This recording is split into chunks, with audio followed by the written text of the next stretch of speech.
We may not be a new concept album, but this is Fragments of Silicon.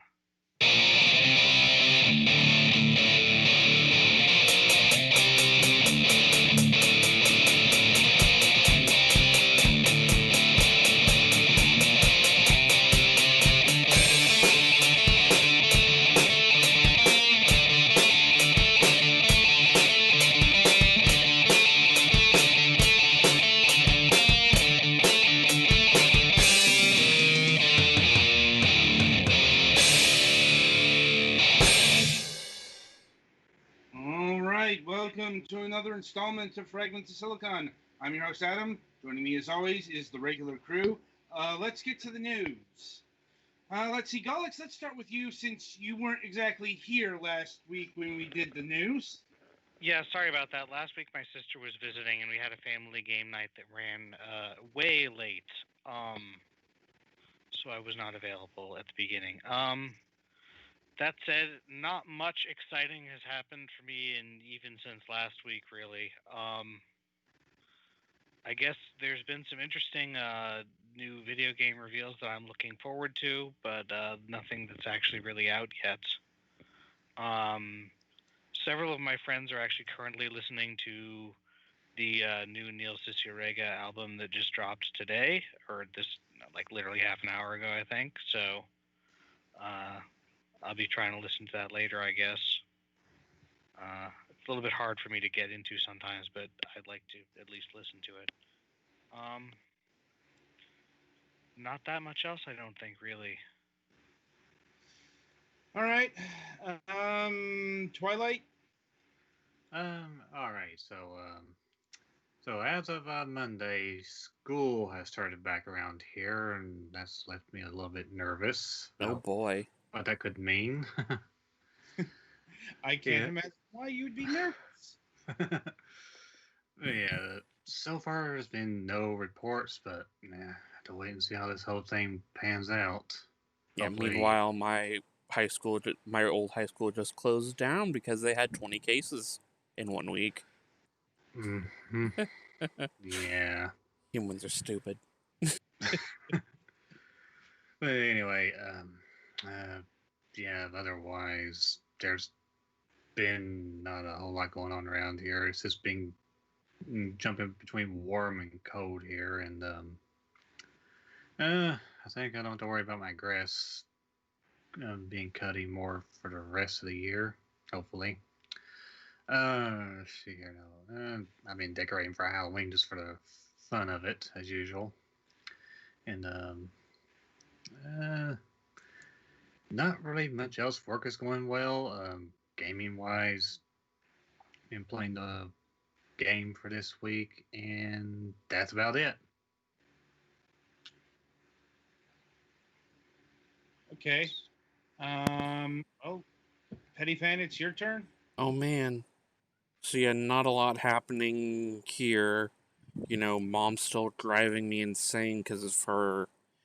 She's in this part of her recovery where she wants to, be a little brat, and it's driving me up the wall. So that's fun. I believe she starts therapy in a couple weeks. So hopefully, when she actually has something to do, she'll become less of a pain in my ass. And yeah, I've been playing a little bit more of Mortal Kombat 11 because, I got the disc a while ago when GameStop was having a like buy two get one free sale. So yeah, I've come to realize that yes, I'm still bad at Mortal Kombat. I want to look into getting a fight stick, but I don't know how much one of those are for PS4. So yeah, that's going to be a fun adventure to look into. No doubt. And can't think of anything else going on. All right. Which means it's my go. Let's see. Suppose big news out of my quarter is the Printer Saga is about done. Like the printer is finally getting sent tomorrow, since the ink cartridge finally came in. Oh man. So, you know, about time. Let's see. The fall weather has finally arrived, and oh, I'm enjoying it while it lasts, because the way it works is, we get that 1 week of cool air, and then it goes back to being warm for another month or a month and a half. Like, but it's like, yesterday was the first day I wore jeans in like 7 months. Yeah. As otherwise, it's Florida weather. Like, and let's see. We're still, as far as I can tell, we're still a go for the launch of The Last Crucible after this program. More on that at the end. And I think that's about it for my news. So merrily we shall roll along to the interview portion of the broadcast. And joining us this week, once again, is Bill Swartz of Mastiff.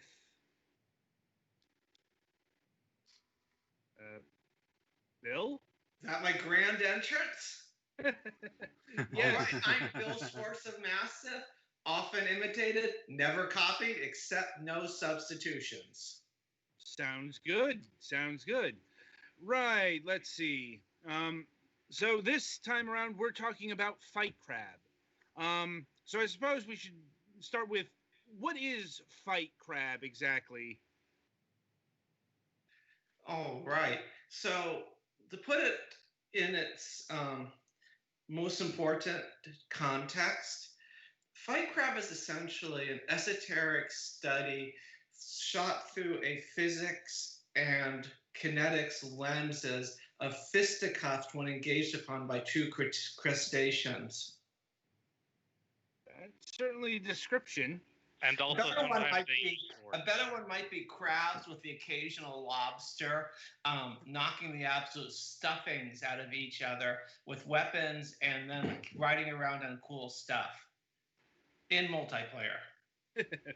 That is definitely another description of Fight Crab. Right. Galax, did you finish downloading Fight Crab?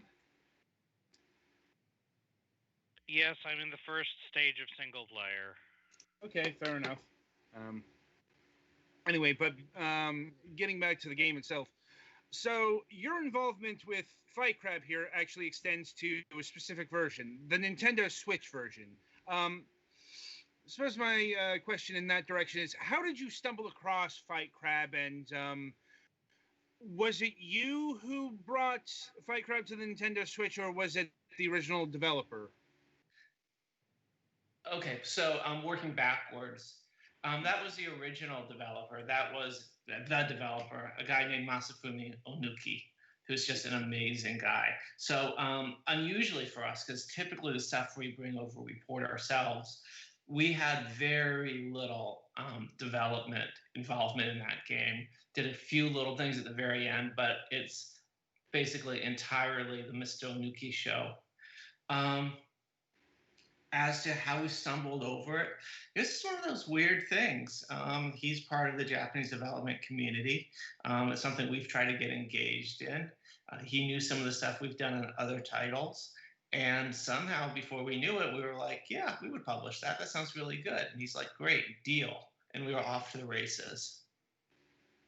Right. And did he give any insight into what attracted him to the Nintendo Switch? I'm sorry, can you say that one more time? Why, did he have any particular interest in the Nintendo Switch?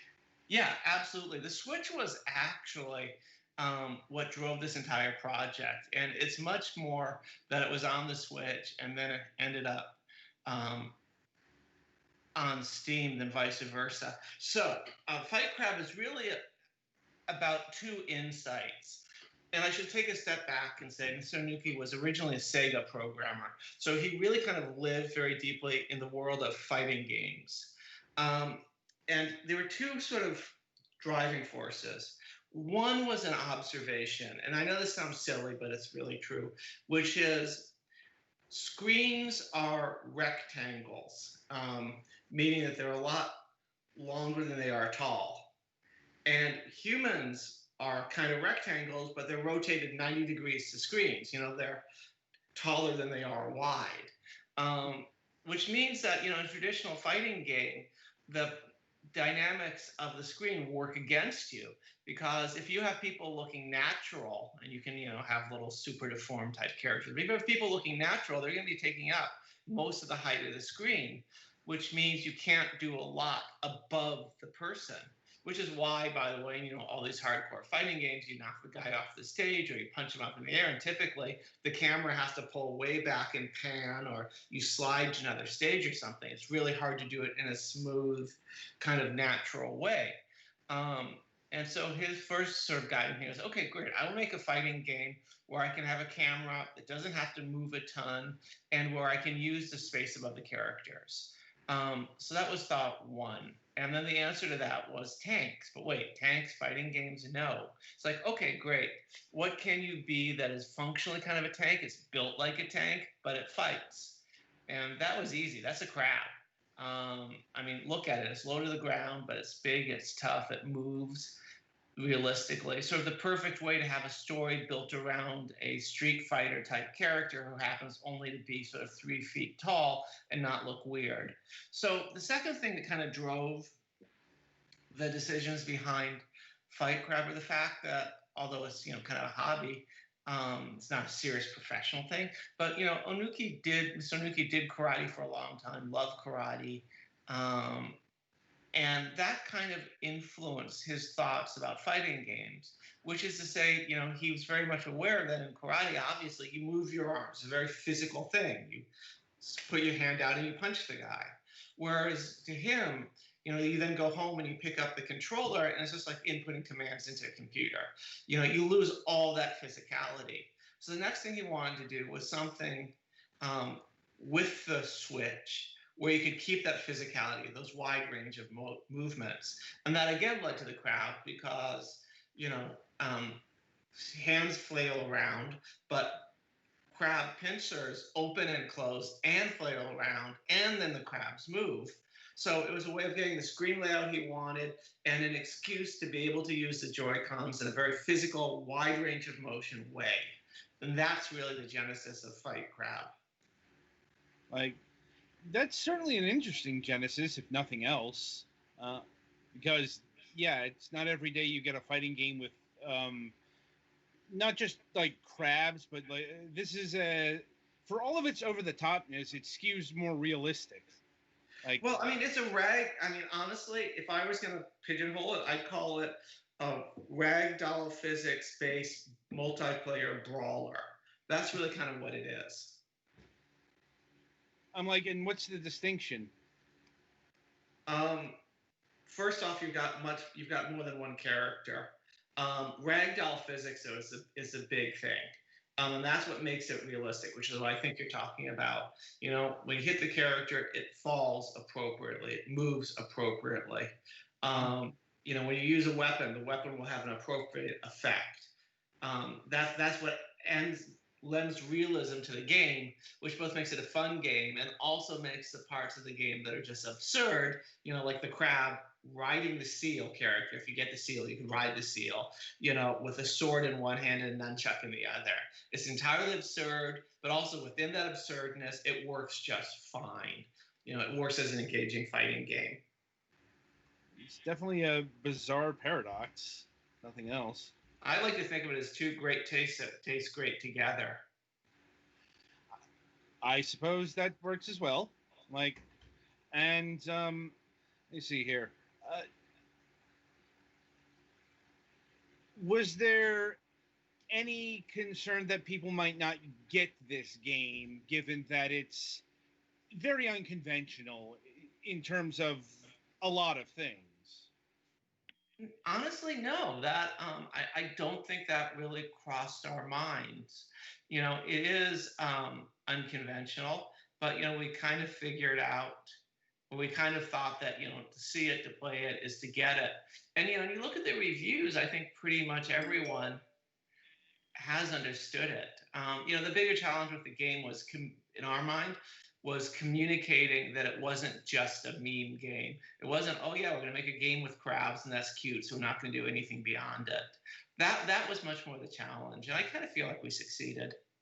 I was wondering about that because, we have games like Goat Simulator and the like that, they're not bad or anything, but they're not exactly meant to be taken seriously or, they're basically gag games. Yeah, the controls here are a little bit janky, but it's clearly there's more to it than a lot of the. Well, I mean, Goat Simulator has plenty of weird shit you can get up to, but there's that like actual fighting content here. Oh, there's a ton of it. Yeah. Another thing that intrigues me is that the crabs wield weapons. Yeah, to what extent were you inspired by mimetic images of crabs wielding knives? Yeah. A lot, completely, or to some extent. Unfortunately, I have to defer that to the genius behind the project, Mr. Onuki. I'm just a poor assistant. Mm-hmm. Fair enough. It's just, it does add to the bizarreness since, crabs have their own weapons. But, you can always use a hammer. That said, it's not unheard of for crabs to grasp things. Why does this lobster have rockets? Well, so it can do rocket jumps. Why doesn't your lobster have rockets? I mean, going back... I'm not allowed to have a lobster, apparently. Well, I'll tell you what. We'll discuss that one after the show, and we'll see what we can do. I'm sure it's in multiplayer or something. Yeah. It's like Splatoon all over again, where we were in a war between squid and octopus, and I wasn't allowed to be on the octopus thing until the expansion of the second game. That sounds like a human rights violation to me. But I mean, seriously, going back to what we were saying though, if the decision to go with crabs was largely a decision of function following form, form following function, part of that was driven by the ability to use weapons. I mean, one of the reasons why it's so important, and objects. So, like, one of the reasons why it's so important that you've created all this vertical space to play with is because then you can fly. Then you can go up the side of a building, which of course you can because it's a crab. Then a projectile weapon can have an arc. All of this stuff you can do when you got all that screen space. A little bit TMI maybe, but that's a game design motivation. No, it's fine. And what kinds of weapons and how many weapons do you acquire them or just use them in the stage? There's a store. There is a store. Mm-hmm.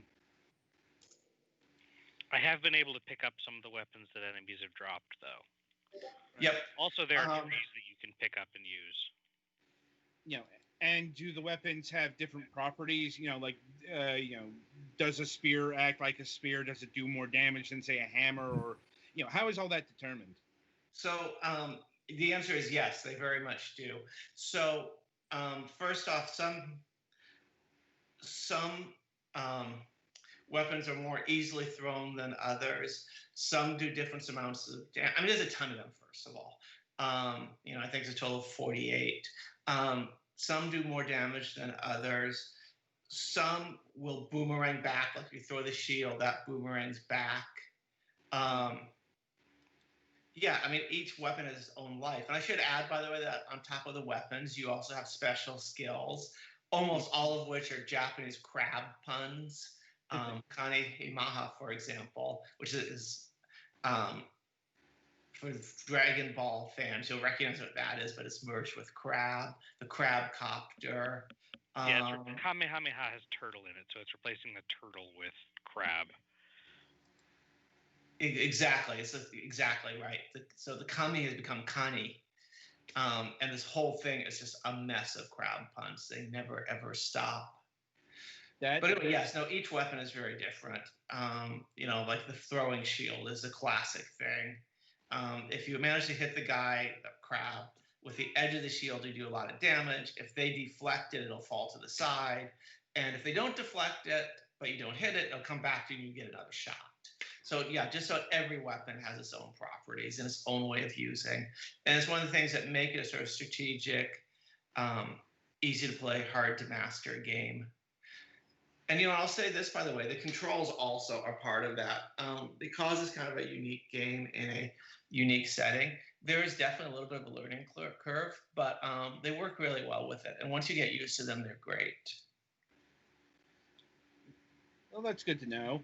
And now, pertaining to the crabs and indeed lobsters themselves, are they based off of real-world varieties of crab and lobster, or yes, they are. I think they're actual 3D scanned images. Exactly. There's 23 of them, and they're all very, very real. I'm like, well, I hope scanning wasn't too dangerous. Right. No, there was no scanning. I mean, they were they're all models that. Yeah, I meant they're models. The images were at some point scanned. I know. I don't think so. I mean, I don't know. Actually, I don't know where the production pipeline started, but I know most of them, at least. Oh, I shouldn't say that. I know that at least some of them were hand drawn. Some of them may have been scanned. The artwork came from all over on those. But they are real. And, and the reason for that, too, is because this was first and foremost, a Japanese game, and it's a seafaring nation. People eat a lot of crab, and it'd just be very weird if the crabs didn't make sense. Yeah, I can see the logic behind that. And now, pertaining to the lobsters, do they play different? Do they have different properties because they are lobsters? Yeah, well, I mean, every one of the crabs or every one of the animals in the games it feels different. So yes, lobsters have a different feel than any of the crabs, and each of the crabs has its own individual feel. Yeah, it's different sizes and shapes and stuff. Yeah, and the lobster doesn't have anything that it super does with its tail that I've noticed, which is the biggest physiological difference. But right. But I mean, there are some crabs that are just much leggier and taller than other crabs. So. Mm-hmm. And now, in terms of modes, what does this game contain?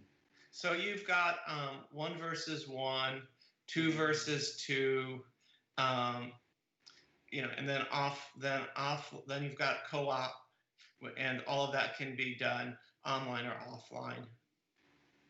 Okay. And so is there a campaign mode? Yes, there is. Okay. And does that have a story to it? No. You come out of the ocean and suddenly you're giant and you're fighting other giant crabs.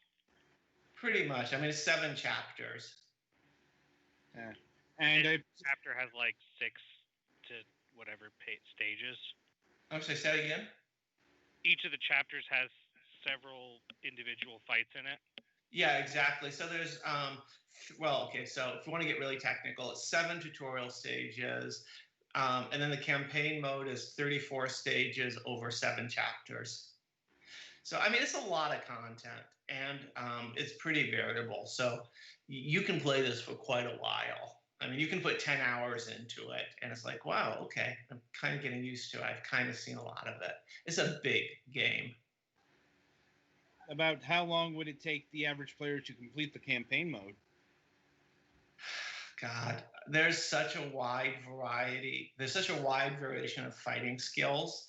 And full disclosure, I'm at the very, very, very bottom. I'm not a good gamer, and within that, fighting is my weakest. But if I'm going to make up a number, I'm going to say, for me, it probably would be 8 to 10. A pretty good gamer, 5. An excellent gamer, I don't know, 3 to 5. A really, really good gamer, 3 to 5. I should add, by the way, that, this is all about multiplayer. This is an online game, or it's the ultimate party game. I mean, because it does have, the local couch mode. It is the perfect, if we ever go back to a world where there are parties and people who don't live in your house get to sit on your couch, this is a game for it. And again, it has the benefit of being both really fun and being really funny and being pretty easy to pick up. You can hand someone a controller, and if they have any kind of gaming background, they'll be playing it.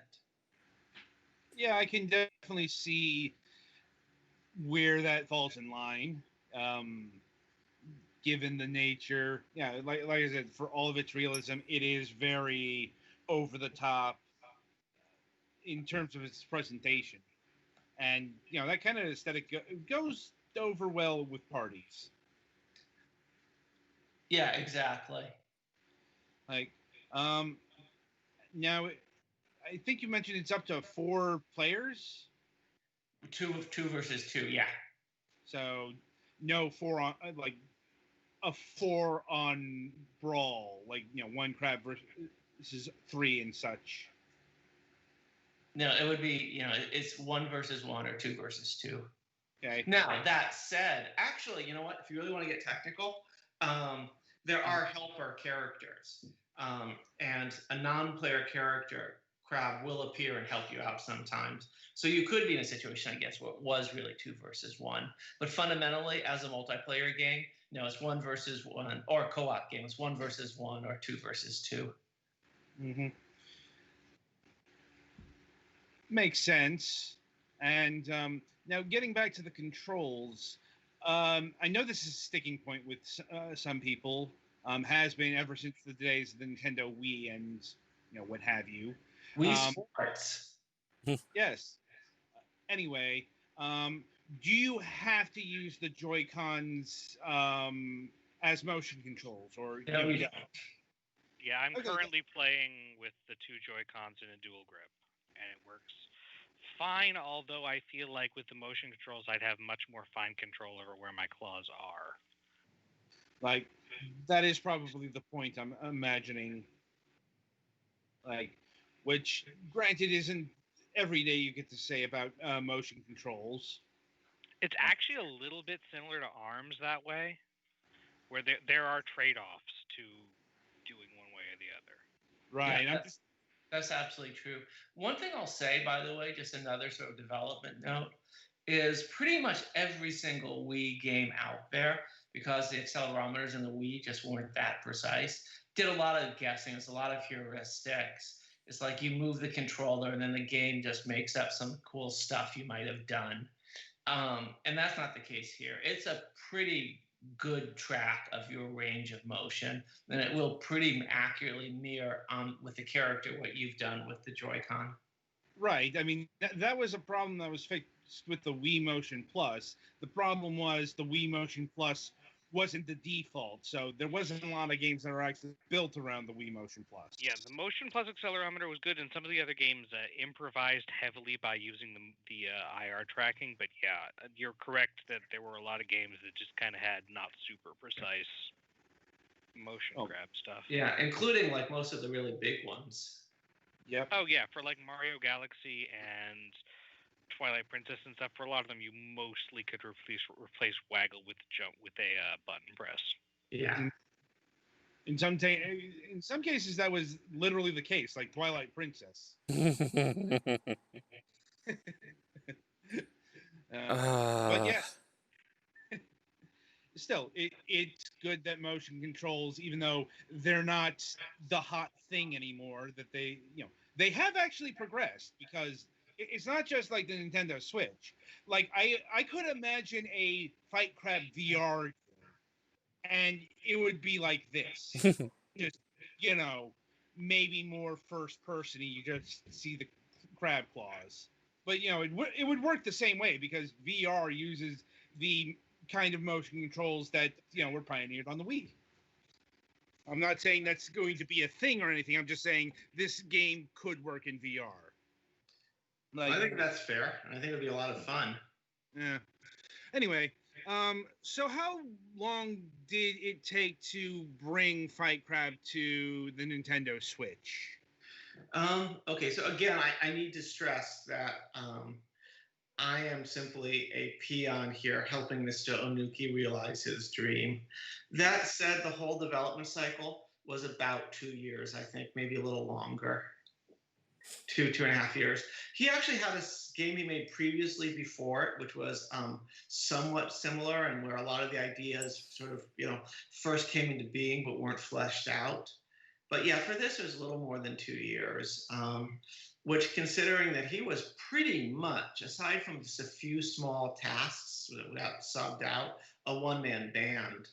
He thought it, he designed it, he did most of the art, he did all of the programming. He just cranked it out. So it really was his baby. Absolutely. Yeah. Does that extend to the PR campaign? Was he the one who was behind the live action trailers and such? No, that was all us. That was one of the things we did. So how did you love the live action trailers? They are very amusing. They catch that classic kaiju movie flair, which I assume is what you were going for. Yep. And where did that were you inspired by Godzilla movies to make those? So again, I can't take credit here. That came out of our Japan office and was really driven forward by a guy, been my friend for 30 years, Yasuo Ono, who does a lot of our Japanese business development stuff, who came out of Victor and has, I don't know if you guys even remember JVC Victor, but I do. Okay, he's done many things. I mean, he's always been in games and movies, but with that background, he's very movie aware. He loves movies, and yeah, the idea was very much to reproduce the old sort of simple 1950s kind of movie look. So it came from the Black Lagoon, Mothra. We actually found a movie called Crabs, about this group of people marooned on a sort of tropical island being attacked by giant crabs. Didn't find it until we were halfway through the first one, and there's nothing good there to rip off, but it had the same vibe. Yeah, I think that came across pretty good. Excellent. They were hard to do, but no, all the marketing stuff that we produced, I'm very proud of it. Well, did you get any feedback on the live action trailers? Did people at large like it? I don't know, but the Emmy committee keeps calling me, and someone asked me if I can get a Golden Globe, if I have room to store a Golden Globe, and I had to explain that my trophy chest was a bit full, but I could take the Golden Globe and I could hang it from my rearview mirror, and they're like, "That's okay." So yeah, I'd say it's been pretty well received. That's good to hear. And indeed, so how long has the game been out for the Nintendo Switch? 2 weeks, almost exactly. It came out on the 15th. Mm-hmm. And what's been the reception for the game itself? It's been really good. We've been really, really happy with it. Press feedback has been great. User feedback has been great. People really enjoying it. And as a sort of added bonus, people seem to really enjoy the soundtrack. Little plug, if you go to physicalitygames.com, you can buy the Japanese import with the soundtrack, with the Japan-only obi, which is a belt around the soundtrack. But no, we're really happy. It feels like it's got a pretty good reception. And it got me on Shards of Silicon. I mean, what more do you want?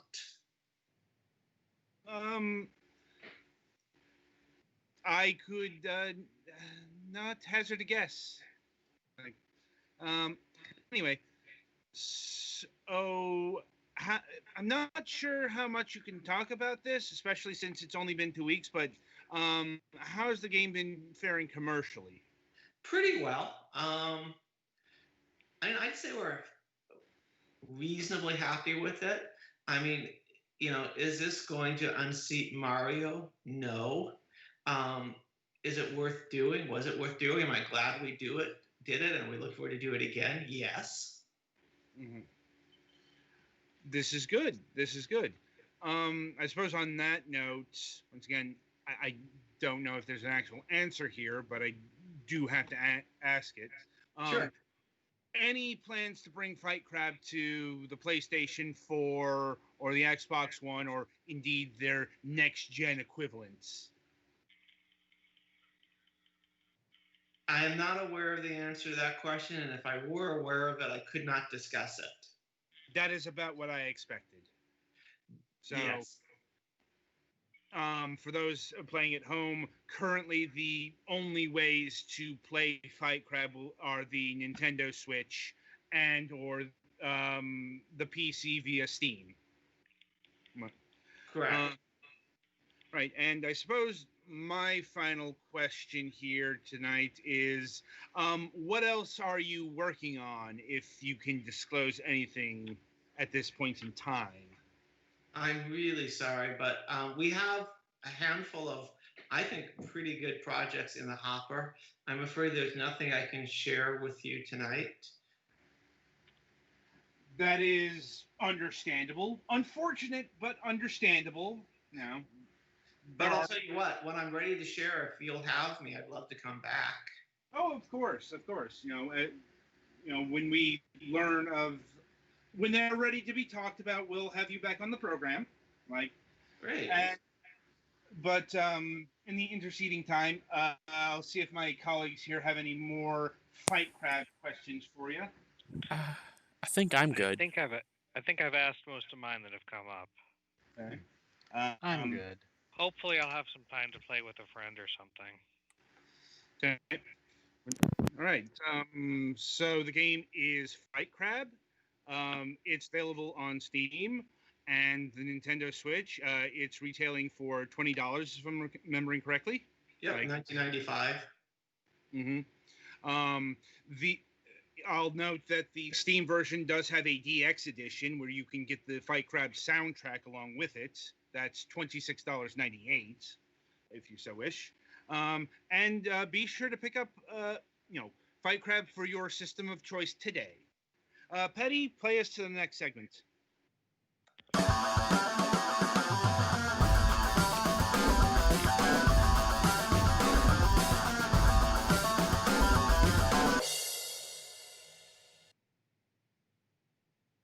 All right, welcome to the topic of discussion. Since the new Smash character isn't being unveiled until tomorrow at time of recording, this week we can actually talk about what we planned to talk about last week, which is the Prince of Persia franchise. Tomorrow at 10 a.m., Sakurai announces Prince of Persia for Smash. It's not off the table. It'd be extremely unlikely, but... Yeah, it's unlikely, but not impossible. But do keep in mind that, Sakurai or, the people who choose the characters do like to throw curveballs every now and again. Yeah, Golix, if we get Prince of Persia, you're picking my lottery numbers next time I play. Mm-hmm. Yes. Anyway, Prince of Persia, long-running franchise. But we actually can't start with Prince of Persia. To tell the story of Prince of Persia, we actually got to go back to the year of 1985 and its direct predecessor. And that's a game called Karateka. And Karateka was, in terms of a game, very different than Prince of Persia in a lot of ways. Karateka, if you don't know what is, it's basically a one-on-one kind of fighting, brawling game, though it's something that existed before the fighting game genre really coalesced into its own distinct genre. And the big innovation that Karateka brought to the world of video games was rotoscoping. It's one of the older film techniques, sure, but it was pretty fresh and new. I'm not sure if it's the first rotoscope game ever created or anything like that, but this is generally credited for introducing the technique to the video game world at large. And it, once again, this is something that might be lost in the world of today's motion capture and all that stuff, but this was the best way to deliver realistic, fluid movement to gaming. It was to get an actual human, do all the moves, and then, put that into 8-bit pixel form. And indeed... Yeah, like with an actual rotoscope, it's literally drawing your images, or in this case, your pixel art, over top of a photograph or a frame of video of the person doing a thing. Right. And the creator of Karateka and Prince of Persia, Jordan Mechner, he did this with his brother doing the action. I'm going to assume he was somewhat fluent in karate, given Karateka, though that may not be the case. I honestly don't know those details. But, the important thing for the Tale of Prince of Persia is that motion capture technique. Because that was reused into Prince of Persia. And once again, that was the big innovative thing that Prince of Persia, the original one, brought to the table in 1989. Sure, because once again, we did not have movement like this in a video game, in a video game platformer. We had plenty of platformers, make no mistake, especially on the NES, but even the computer platforms were not unfamiliar with platformers. It just, those tended to be in a different style. We talked about this not too long ago. And, basically this was the way to get as, realistic and cinematic in terms of motion as you could get in 1989. And indeed, this is where we get the birth of the name of the subgenre cinematic platformer. And it's that movement that...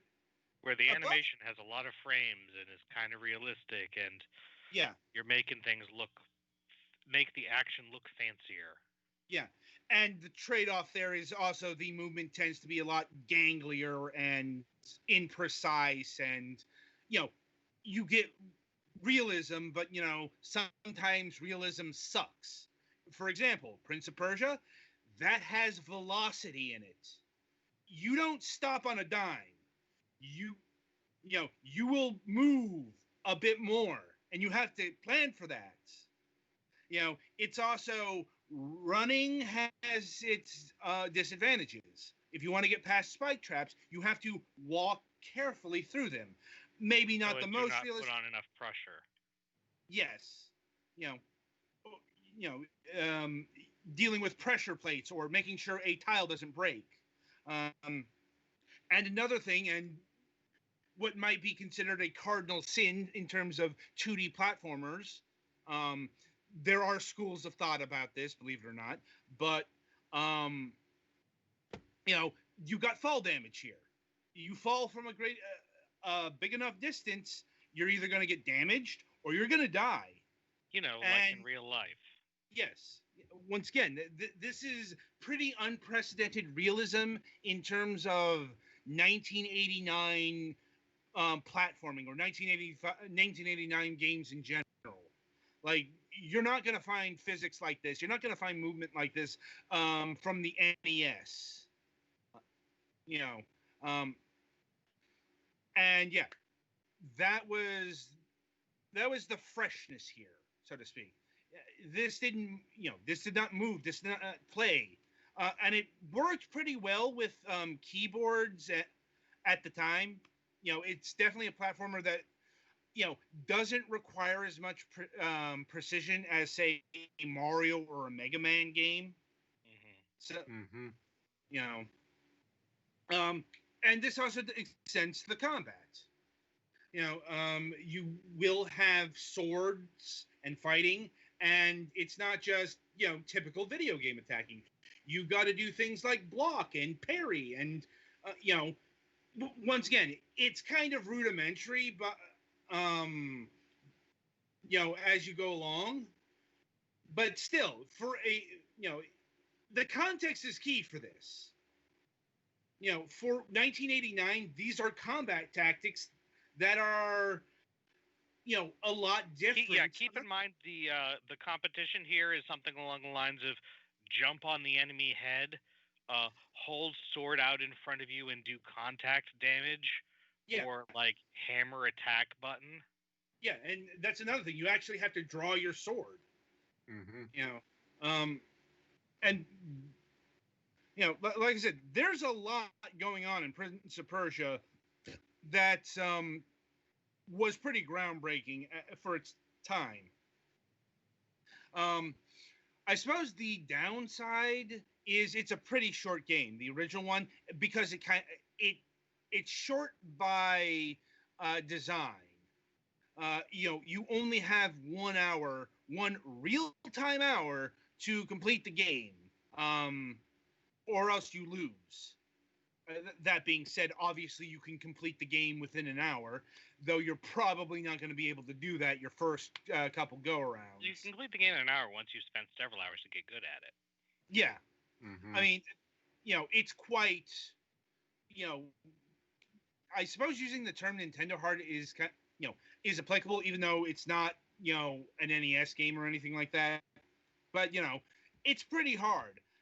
I played this quite a bit as a kid, and I can tell you I did not get to, I think I got to like the 3rd level or what have you, and then decided to go back to playing a Mario game, because honestly, I this kind of platforming, not very kid-friendly, which is probably why everything here is a bit more adult. Yeah, that's the hazard of this kind of game, is that they're slightly less actually fun to play, like mechanically in the moment.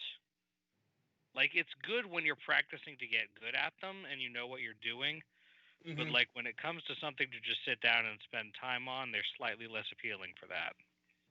Yep. And that extends to the content, because Prince of Persia, the original incarnation, was actually fairly bloody. Now, insofar as one can be with an 8-bit game. Right. It wasn't super, like, it's, maybe if this came out in like 1993, 1994, you would have gotten some guts in there as well or whatever. But, having enemies bleed in 1989, may be shocking, but this is a computer game. So it wasn't as noticed, because the audience for PC gaming and the audience for console gaming were very, very different back in the day. Like, the audience for PC gaming, you were assuming people in their 30s, because they were buying their computers for business of some site.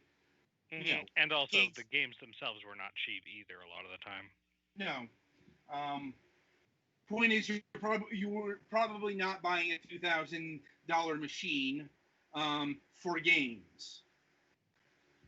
It's just games were kind of a subset. Anyway, but yeah, that's the basic premise of the original Prince of Persia, and it was fairly successful, to the point where the original, I think the original came out on the Macintosh, maybe the PC. I suppose it doesn't really matter, because it got ported to a whole bunch of platforms, including a Super NES version, which is actually fairly different. Not just in the typical, we censored this. Prince of Persia for the Super NES is actually twice as long, and has a whole bunch of original content to it. It's kind of its own game, if I'm being honest. Still, warrants mention. And then it was successful enough to get its own sequel, Prince of Persia 2, Shadow of Flame, if I'm recalling correctly. Now, I can't actually speak too much to that one, because I honestly never played that. But as I understand it, it's very much that kind of more of the same expansion pack sequel. Mm-hmm. As was the custom at the time, unless your name was Zelda or Mario in the U.S. Castlevania, Yeah. Still, it's like everything from what I've seen is, Looks like what this brought to the table is more enemies, flanking is introduced, and reinforcements. Yeah. But it's basically an expansion pack sequel. And then probably the low point of Prince of Persia in terms of its active time as a franchise. And that's Prince of Persia 3D. Believe it or not, Prince of Persia: The Sands of Time, not the first 3D Prince of Persia game. If you've never heard of Prince of Persia 3D, there's a reason for that. It's generally considered to be a gigantic piece of shit. Just hearing the name makes me want to vomit. Because, it had a lot of the problems a lot of early 3D games had. Shit controls, awkward, just awkward everything, terrible fucking camera. It's like, apparently the PC version did eventually get patched, but patches back in the day were a bit differently. But that is to say, you didn't just download them. Yeah, you had to either get the disc either from the mail order or a friend or something. Mm-hmm. Or you actually had to send your old disc in and they'd send you a pre-patched copy. Yep. Point is, the Prince of Persia 3D came in, it sucked, it sank. Nobody brings it up quite rightly.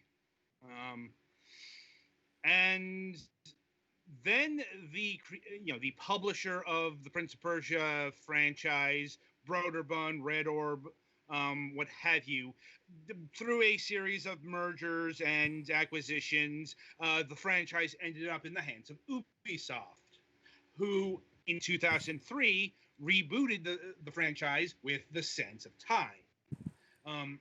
AKA, this is probably the game you think of when you think of Prince of Persia. It's kind of become the defining game of the Prince of Persia franchise. And the reason why it did that is because it's one of the finer 2D. I know some people claim that this is one of the greatest games of all time. I'll be honest, I've never seen it. Yeah. Even back in the day, and here's the thing, I actually think this is the less overrated game from 2003 from Ubisoft. I think Beyond Good and Evil was even more overrated. I mean, that is a fine game as well. I just didn't think it was, this mind-blowing, amazing experience either. Mm-hmm. That being said, yes, Prince of Persia: The Sands of Time is an excellent title. I actually have been, for the past week and a half, been replaying it. And I will say I can see exactly why this is getting a remake. An actual proper remake, because I should quantify that the Prince of Persia Sands of Time trilogy did get a remaster for the PlayStation 3.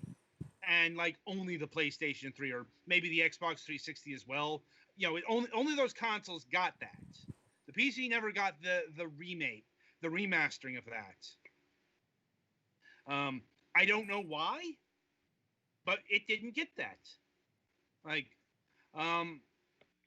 But anyway, The Sands of Time. So what made this game so amazing? Well, it was its approach to actual platforming. To put it simply, and this was one of the first games that had parkour shit. Right. This is the game that introduced parkour to the world. And yeah, well, it was an actual thing in real life before that, but it was just starting to get to be a known thing, and this introduced it to video games, really.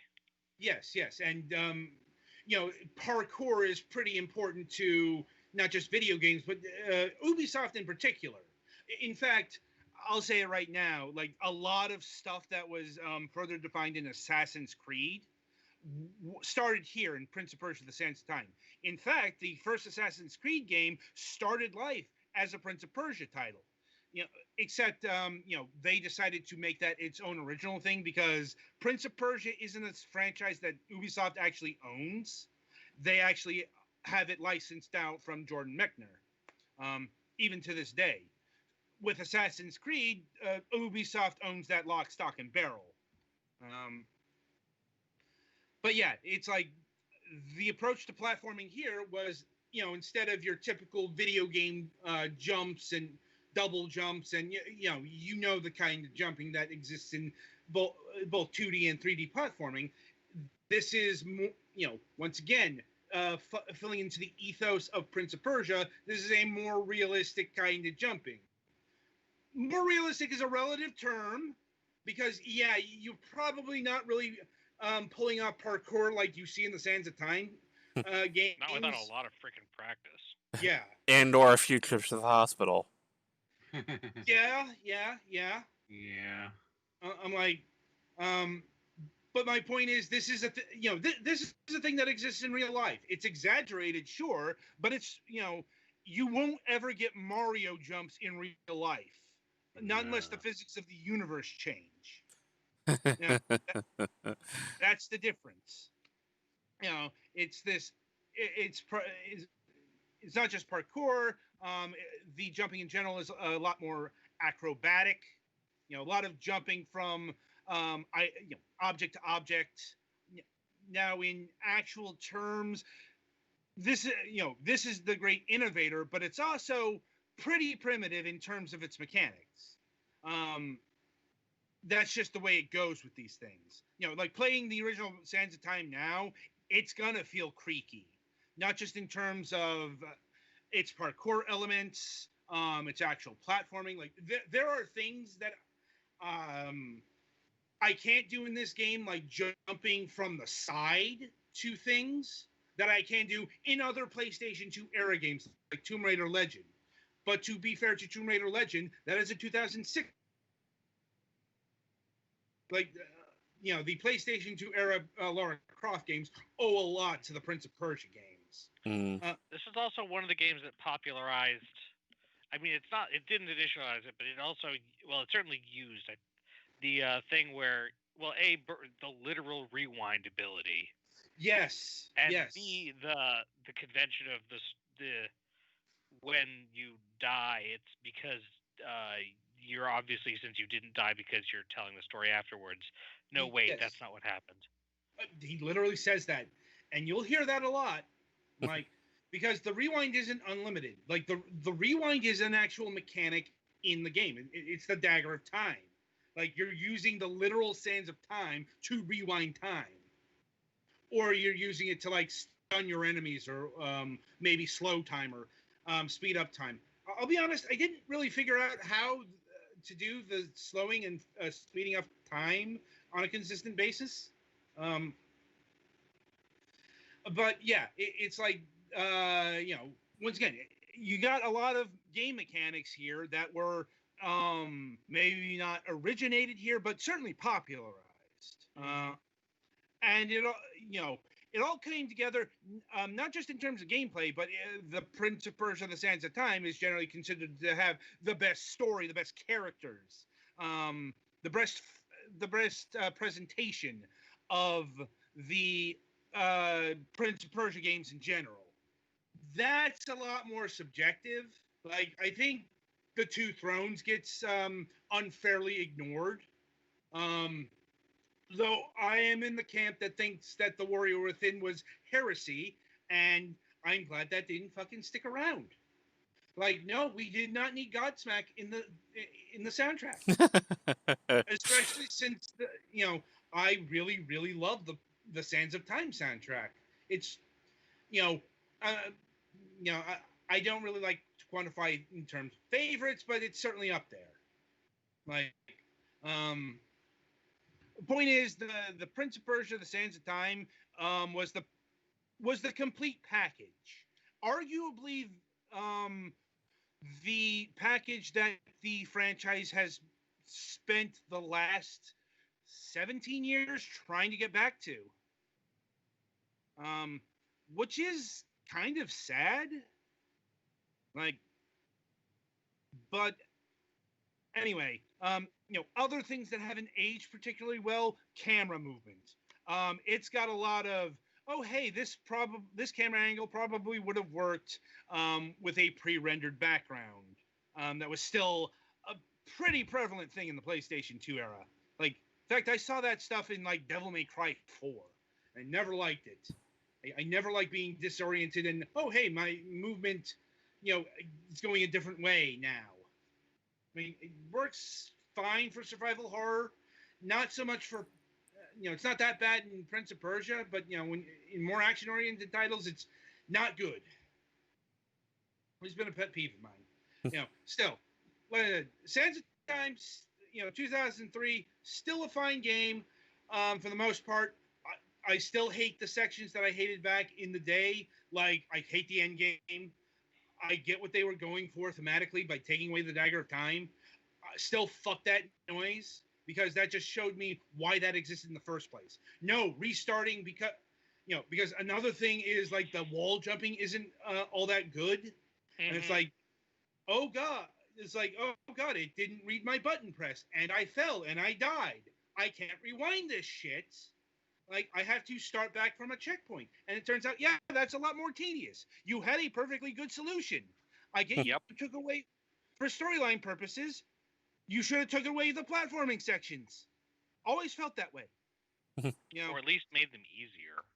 Yeah, it's like, no, if you're actually doing it, like, no, you knew this shit was tedious because you literally invented a game mechanic around getting around that. And it's still shit. Anyway, personal rants aside, I suppose the other big complaint about the Sands of Time is the combat. Now, combat, not something I ever hated in the Sands of Time. It ain't great, not gonna lie. I think what this combat system was really looking for was something more akin to the Arkham games. Now, I'll grant you, that combat system certainly got overplayed in the new 10s, but, it wants to have that kind of flow, but it doesn't, like, the mechanics weren't really around to build that kind of flow. So, the combat's a lot more stilted and awkward than it should be. It'll be interesting to see how they address that, because the combat's like the one consistent black mark on this title. I have yet to come across a soul who said, yeah, you know what, the combat, that was aces. It should be like that again. But remember, this was the year when games were, once again, actually, if you think about it compared to how the first one was with having, like, the fancy to draw your sword and all the, like, that, this was a time when people were like, having an in-depth combat system was something that was in vogue for this general style of game. Right.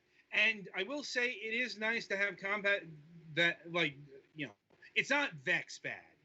Like, if you really want to see bad platforming combat, go play a game like that. Like, your more traditional 3D platformer. Like, combat is just kind of part and parcel of the Prince of Persia experience. Back to the original game, even. And that's something that didn't go away. It definitely got better in subsequent games. In fact, like, the combat was noted to be an improvement even in The Warrior Within. And, in contrast, The Warrior Within is considered to be, like, the black sheep of, maybe not the franchise, but certainly of the trilogy. Because, reaction to the overhauls done in terms of theme, presence, because the Prince of Persia, The Warrior Within, is rated M for mature. Also probably should have been rated E for edge. Because, good God. Ow, the edge. This is one of the fucking poster boys for mid-2000s edginess. Yes, and this was actually, I believe we discovered, like, a year before Ow, the Edge itself. Sonic. Yeah, before Shadow the Hedgehog got his own game. Yeah, because I don't remember Ow, the Edge, or as a meme, originated from chopping off letters from Shadow the Hedgehog.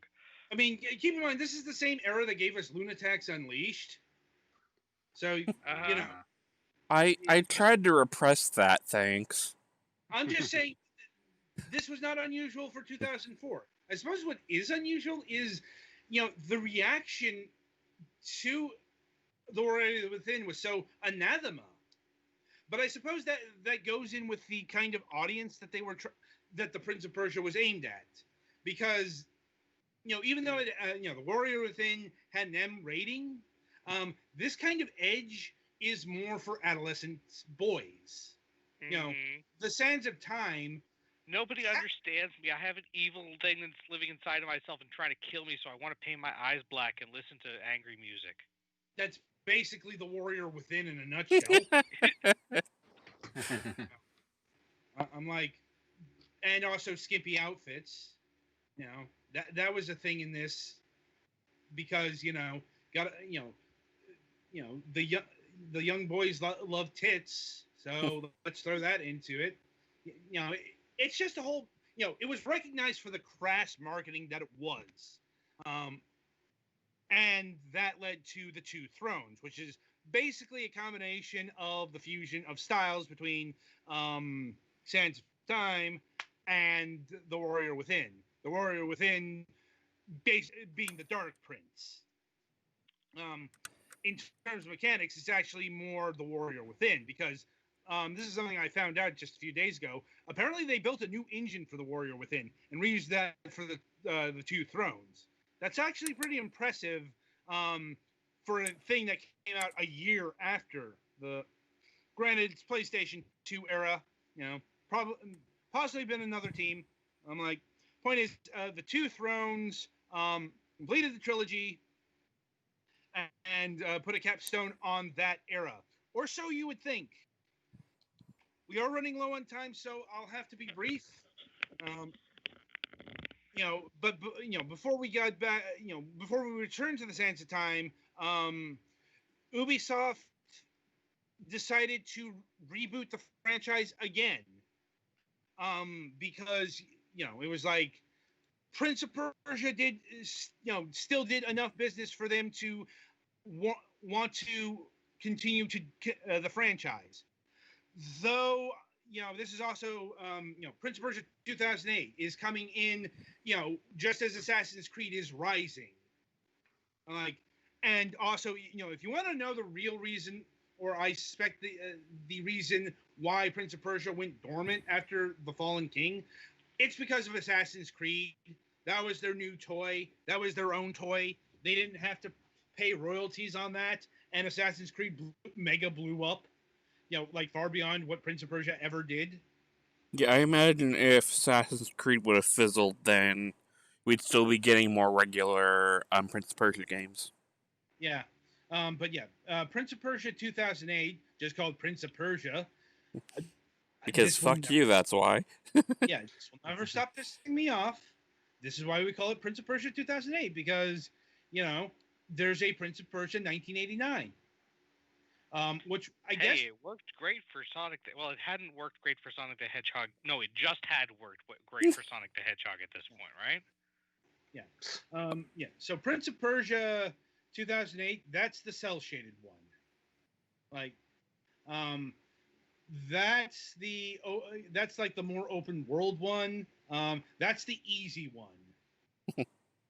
Yeah. I'm like, God, I'm trying to remember her name. Elika. Ellie, your new companion. She's basically your helper, and she'll rescue you. She serves the same purpose as the Dagger of Time. You say help her, I say does everything for you if you fuck it up her. Sure, why not? Like, Elka basically saves him from death. There's an achievement if you die fewer than 100 times, but otherwise there's no punishment. This was basically considered to be a downgrade in terms of challenge. Like, how you feel about that, I suppose it's up to the individual. It's like Prince of Persia 2008 was fine. It's a shame that they dropped that cell shaded style. I quite like that. Yeah, especially cell shading as a style. actually has a pretty good Well, it's lifespan in terms of still looking good, I think. Well, it's also it's also keep in mind we're in the 7th generation. I've ranted about this era. This is when desaturation really got fucking ridiculous. This is where color must die, basically. Except this is browns and grays and piss filters. That's the spirit. I really fucking hate the aesthetical choices of this era, and I am glad we are so far away from it. Fucking hell. Tell us how you really feel. Yes, I'll have the manifesto ready for you in the morning. And yeah, so after Prince of Persia, instead of continuing on with that line, we got more spin-offs. We got the Battles of Prince of Persia, which was a Nintendo DS strategy game, which filled in some backstory. Right. And we got the Forgotten Sands, which is an interquel between Prince of Persia: The Sands of Time and Prince of Persia: The Warrior Within. The timeline between those two games is actually 7 years. So this is basically, here's what happened. Got to admit, I have not played this. Me neither. Sorry. Yeah. So I don't know how well this holds up, but I imagine it's fine. Like the Prince of Persia game, like even Warrior Within, like the problems with Warrior Withins were more its in aesthetical values and all that stuff, not so much in its game mechanics. Although the relentless death machine was annoying, as they tend to be. But yeah, so it's not outright stated, but it's suspected that the reason that the Forgotten Sands was made was to tie into the the movie that was releasing in 2010, and that's the Prince of Persia: The Sands of Time movie. And I bet they couldn't call a game. They couldn't call the movie that because the game was already called that the movie was based on. Yeah, and I think they had already released the HD trilogy, but it's this is also kind of before remasters got really in vogue. They were certainly a thing in the 7th gen. We called them HD versions back then, but nothing like it is today, where, even, see some of our recent reviews.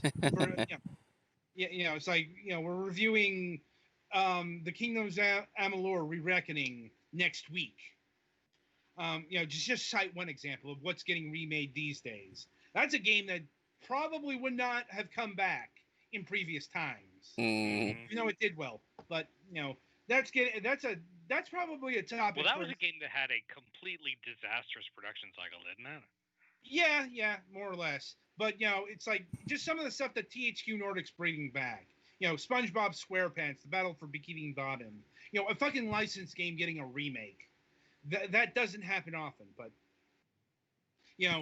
and speaking of which, that does bring us to today, or rather January of 2021, where a full-on remake, like it's new assets, it's basically the actual definition of a remake.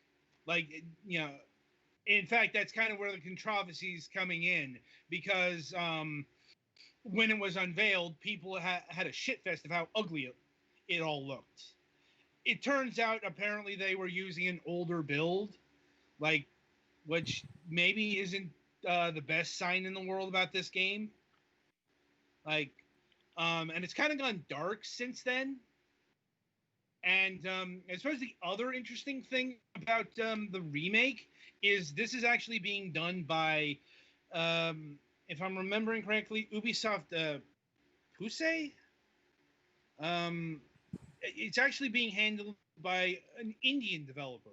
And I guess I should quantify that a bit more. The Sands of Time trilogy tells a story of a war between Persia and India. Not called, it wasn't India back then, but, it's basically India. And, so interesting and neat that you have, the actual cultural people doing the cultural stuff here. For reference sake, the Prince of Persia franchise was created by a white guy and was populated by white guys. The Sands of Time. It's like I can't say that POCs did or did not work, or who worked on what, but I can tell you where the Sands of Time and all those games came from. And that is from Canada.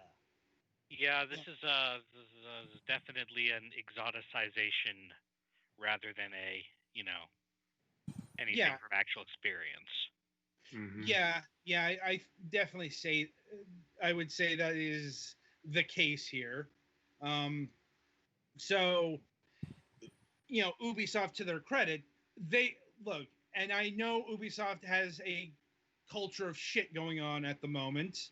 A lot of people, Ubisoft Pune. But, this isn't part of that. This is, you've got Indian people. Granted, in context, this is half Indian, but still, that's more than a lot of games can say. Mm-hmm. And I find that very good for these modern times. And yeah, I could actually talk more about the Prince of Persia games. Like, I did not talk about the Game Boy Advance version of the Sands of Time, which is actually a completely different game, more in line with the original two games than the original Sands of Time, because, Game Boy Advance. But, we really don't have time for that, because launching at 11 p.m. Eastern, which is in about 10 minutes here. It's probably going to be a little later since this is our pilot episode. Just, pardon our dust for these things. But, we will be launching the pilot episode of The Last Crucible on the left. It's basically going to be a rejiggered version of our post show, though it is going to be different because Mac's going to be with us. And he will be recorded. Yeah, and he's bringing a soundboard, so... Yay! Petty fan, can you mute the soundboard separately? No. Do you wish you could mute the soundboard separately? Yes! Oh. Yeah, so, I'd say stay tuned for that, but that's actually going to be taking place on the Moonhot Network YouTube channel. And if somebody can post a link in the doobly-doo, that'd be neat. Anyway, so the week ahead, we do have a Friday show, but it's not an interview. We'll be having a Friday evening multiplayer fest. Been a while since we had one of these. The Fragments of Silicon plays. We'll be handling Bartlow's Dread Machine, which we are reviewing this Sunday. But we are also going to be showing off the co-op mode to Bartlow's Dread Machine on Friday. And coming up on the Sunday reviews, Bartlow's Dread Machine, Hardcore Maze Cube puzzle survival game, A Summer with the Shiba Inu, and Unepic. So very briefly, Bartlow's Dread Machine. This is a twin-stick shooter with a very clockwork aesthetic and movement scheme. We did an interview with the developers last season. Hardcore Maze Cube is what it says it is. It's a Pac-Man style game where you die a lot. A Summer with the Shiba Inu. That is a visual novel with dogs who think they're people. And it's really weird, and it's not exactly what I expected, in that this is a lot darker than I was expecting with people dogs. I was expecting light slice of life shit. Not what I got here. More on that on Sunday. And Unepic is a Metroidvania style game. Mm-hmm. I'll be honest, I personally can't stand this game. I hate how tiny everything is. This game has actually been out for a very long time. They just fulfilled my code request recently. I don't know why. They just did that. So, okay. But yeah, Twilight's handling this one. Mm-hmm. So that is the week ahead. So we'll catch you in a bit for the last Crucible on the left. But, until then, I shall wish you good gaming.